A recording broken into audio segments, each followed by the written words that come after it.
कभी कभी होती है। मैं बुद्ध की मजबूरी सोच के परेशान होता हूँ कई बार, और फिर मैं सोचता हूँ कि काश ये शोधरा जैसा व्यक्तित्व तो सबका होता। बुद्ध की रियल कहानी क्या है शायद किसी को नहीं पता। मैं जिस कहानी की बात कर रहा हूँ, मैथिली शरण गुप्त नाम के एक बड़े प्रसिद्ध कवि ने यशोधरा नाम की पुस्तक में वो कहानी लिखी है, भूमिका में जिक्र किया। बुद्ध बचपन से ही थोड़े से वैरागी किस्म के व्यक्ति थे। उनकी कुंडली देख के एक ज्योतिषी ने बताया भी था। माता पिता बहुत परेशान थे। शुद्धोधन उनके पिता का नाम था। माता पिता ने बहुत कोशिश की कि इस बच्चे का मन विरक्त ना हो। अच्छा महल बनवाया, सारी सुविधाएं दी। जैसे ही बुद्ध थोड़े से किशोरावस्था में आए, उस समय की दुनिया की सबसे खूबसूरत महिला से, लड़की से, यशोधरा से, उससे शादी करवा दी। यशोधरा के पिता ने काफ़ी एग्जाम लिए बुद्ध जी के, वो सारे एग्जाम में पास हुए, तब जाकर शादी हुई। ऐसे नहीं हुई, शादी हुई। तो बुद्ध भी ठीक था, रमे रहे उस जीवन में। बेटा हुआ उनका राहुल। अब बुद्ध की विरक्ति का भाव बढ़ता जा रहा था। 29 साल की उम्र के आसपास ऐसा हुआ कि उन्होंने एक मृत व्यक्ति को देख लिया, एक बूढ़े को देखा, एक भिखारी को देखा, एक बीमार को देखा। विरक्त हो गए और उनका मन हुआ घर छोड़ दूं, ज्ञान की खोज में चला जाऊं। अब ज्ञान की खोज में जाए, उनको पता है कि भाई मेरी पत्नी भी है, मेरा बेटा भी है, राज्य भी है, कैसे छोड़ दूं?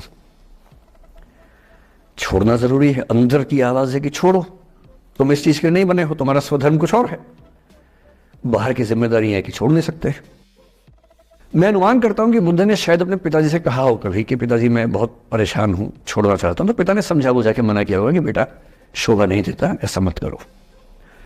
हो सकता है पत्नी से भी बात की हो। पत्नी ने भी कहा हो कि ये क्या बात हुई, हम सबका जीवन तुम पे टिका है, बच्चा अभी बिस्तर से भी नहीं उतरा है, अभी तो चलना भी नहीं शुरू किया है, तुम ऐसी बात कर रहे हो। इसका जिक्र नहीं मिलता इतिहास में कि ये बात हुई कि नहीं हुई। और एक दिन बुद्ध ने तय किया और वो आधी रात को पत्नी और बेटे को सोता हुआ छोड़ के चले गए। इसको बौद्ध परंपरा में महाभिनिष्क्रमण कहते हैं, बुद्ध का अपने घर से निकल जाना। अब बुद्ध चले गए, लेकिन मैथिली शरण गुप्त यशोधरा के पर्सपेक्टिव से बुद्ध को देख रहे हैं। यशोधरा बहुत परेशान है, भाई पति चला गया है, बच्चे का पिता चला गया, मजाक थोड़ना है। राजा परेशान है कि उनका उत्तराधिकारी चला गया है। यशोधरा इतनी परेशान है, बहुत लंबे समय तक छंद आते रहते हैं कि वो कितनी बेचैन है, कितनी परेशान है।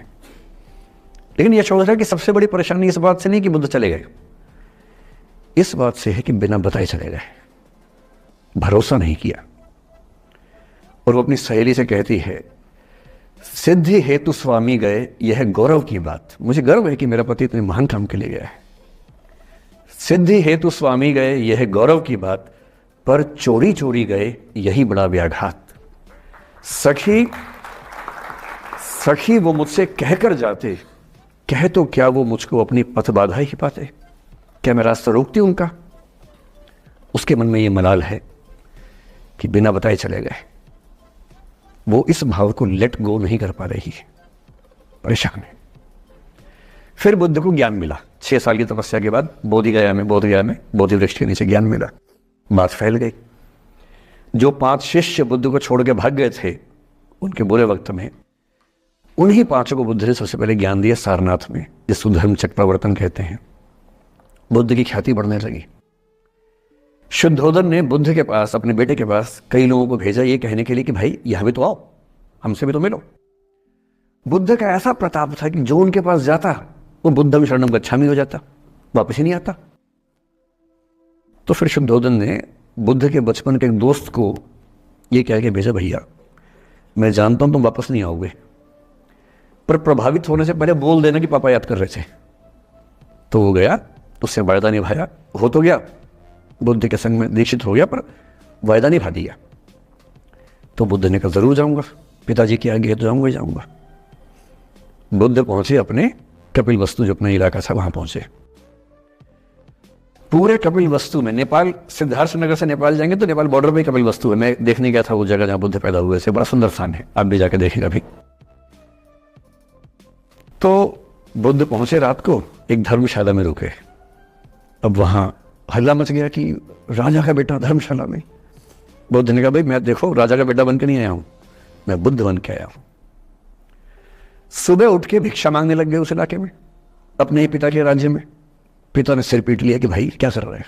फिर बुद्ध ने सूचना भिजवाई कि मैं बुद्ध हूं, बेटा हूं संयोग से, ठीक है, मैं आ रहा हूं मिलने के लिए, पर मैं बुद्ध होके आया हूं, मेरी चर्या है, नियम है, मैं भिक्षा से ही जीवन जीता हूं अपना। ठीक है, पिताजी ने कहा चल कोई बात नहीं। फिर बुद्ध गए पिता से मिलने, पिता से मिले, सबसे मिले, भरी सभा में, लेकिन यशोधरा नहीं आई मिलने के लिए, लेट गो नहीं कर पा रहे थे। उसके मन में दर्द था, छुप के क्यों गया, बता के जाता। बुद्ध ने पूछा पिता से कि यशोधरा कहाँ है, तो बोले कि वो कह रही है कि अगर बुद्ध मिलना चाहेंगे तो खुद ही मिलने आएंगे मुझसे, मैं क्यों जाऊंगी भाई, आत्मसम्मान भी तो कोई चीज है, मैं क्यों मिलने जाऊंगी। तो बुद्ध मिलने गए। सोचिए कमरे में यशोधरा बैठी है, राहुल साथ में। अब राहुल थोड़ा सा बड़ा हो गया है, 6-7 साल का है। बुद्ध गए हैं। अब आपके मन में आ रहा है कि बुद्ध वहां जाके बोलेंगे सॉरी मैंने गलत किया, I hurt you, I really feel sorry. Buddha है वो बुद्ध, वहां जाके क्या बोल रहे पता है, भिक्षाम देहि, भिक्षा दो। और यशोधरा कितनी महान महिला रही होगी, उसने अपने बेटे का हाथ बाप के हाथ में दे दिया। लेट गो का इससे महान उदाहरण दुनिया के इतिहास में नहीं है कि चलो आखिर तुमने आके झुक के कुछ मांगा तो सही। उसकी जितनी ईगो थी, अहंकार था, सब विगलित हो गया। और जो औरत परेशान थी कि मुझसे बिना बताया गया, उसने अपने बेटे को दे दिया कि इसको लेके जाओ, क्योंकि मैं जानती हूं कि तुम महान काम कर रहे हो, और तुम महान काम कर रहे हो तो मैं क्यों बीच में आऊंगी भाई, मेरा पति महान काम कर रहा है तो मुझे खुशी होनी चाहिए, और तुम्हारी उस खुशी में मैं क्यों पीछे हटूं, बस मुझे भरोसे में लेके जाते तो और खुश होती।